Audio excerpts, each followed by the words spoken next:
Last night I had a chance to meet some kids that I had never seen before, never met before. They were probably fourth and fifth grade, or maybe, yeah, probably fourth and fifth grade.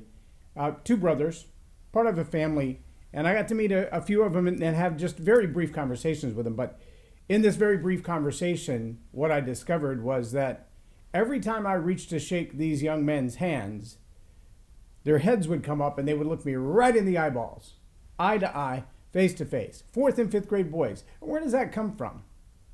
Well, that's not a normal natural reaction because most fourth and fifth grade boys are like with their phone. They've got that neck thing that's like taco neck, if you remember that from the old commercials.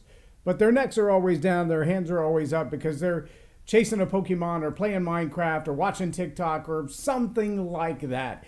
And that's the only thing that absorbs their attention. So what makes these fourth and fifth grade boys reach for your hand before you ask your name, grip your hand, and look you in the eye? That's a question worth answering.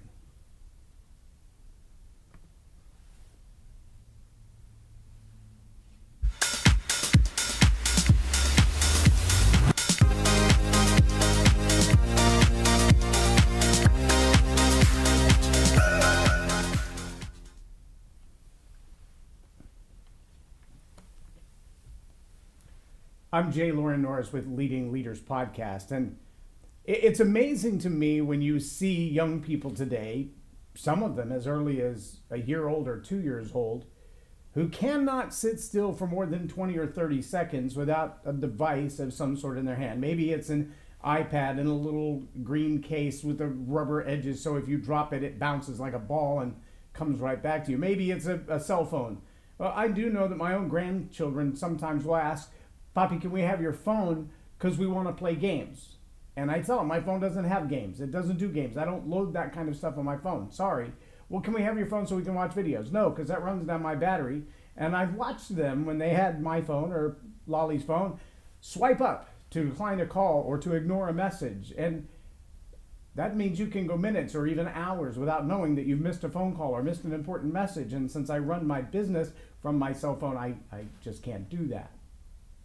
So what causes this uniqueness of young people who are creative, who are outgoing, who are brave enough as fourth and fifth grade young men to walk up and shake your hand, grip your hand, and look you in the eye? I think we need to discover the answer to that question because they seem to be a little freakish to me. They're not the norm. They're different. They're really, really different.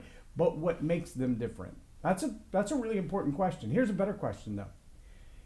If we don't have more of those young men and young ladies who will look you in the eye, shake your hand, say your name, repeat your name, even care to know your name, then what will the world look like a generation from now, 2 decades from now, when the Pokemon chasing kids? Now, I don't know if you remember this craze. Do you remember this craze?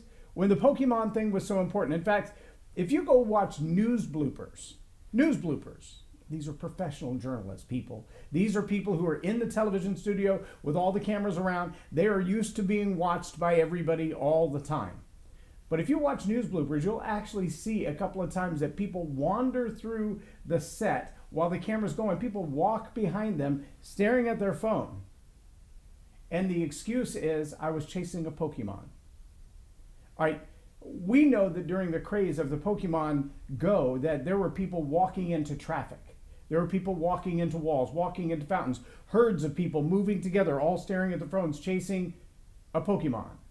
Now, if you don't know what a Pokemon is, I don't have time to explain it to you, and I'm not even sure it's worth the research if you don't know yet. But if you do know, then ask yourself this question: what will those people be like in Congress? What will those people be like running your company? What will those people be like educating your children? If the ones who grew up building Minecraft, building SimCity, chasing Pokemon, playing Worlds of Warcraft, if that's all they know and they become leaders of the free world, then what will the world look like? If this is all you see of them, what do they see of the world? Now, we know that there are limitations to every job, every category. Education is required to advance from one level to the next. We know that maturity is a big part of that, but as my friend John Maxwell likes to say, talent is not enough. Talent is never enough. Having great talent and great gifts and even great charisma is not enough to take you to the top. You got to have some character too. So having a great education and having a high score on Pokemon, that's not enough. Having natural skills, gifts, talents, and abilities by itself is not enough. Even the two of those together, it's not enough. You've got to have some character. You've got to have core values. You've got to have the ability to get along with others. You've got to have the ability to communicate with others, to value others, to build those relationships. But if those are not the things that are being trained in because they're not important, then what will the future leaders of our world look like? I know that we have a lot of questions to answer, but I want to answer this one question for you that, well, I asked it, so I'll give you the answer. Where do you find 4th and 5th grade young men who will put their hand out, look you in the eye, call you by name, and shake your hand? Well, they're homeschool students. Yeah. See, they spend more time with grown-ups or people of diverse ages, not a bunch of people their same age. They have different values and things that they find important because their parents have different values and different things they find important. And they find education and good solid communication skills and being an upright citizen and a values-based citizen to be more important than chasing a Pokemon or playing Minecraft. It's just a shift in priorities, really.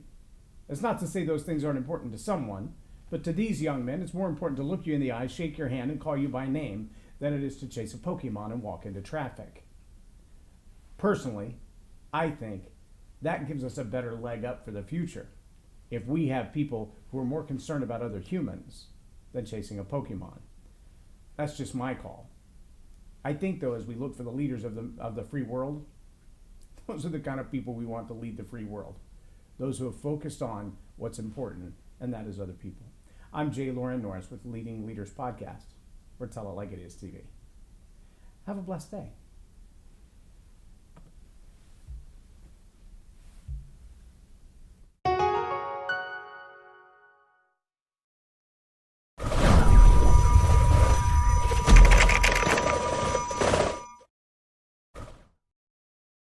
Subscribe now for our extensive video library of leadership lessons promoting faith,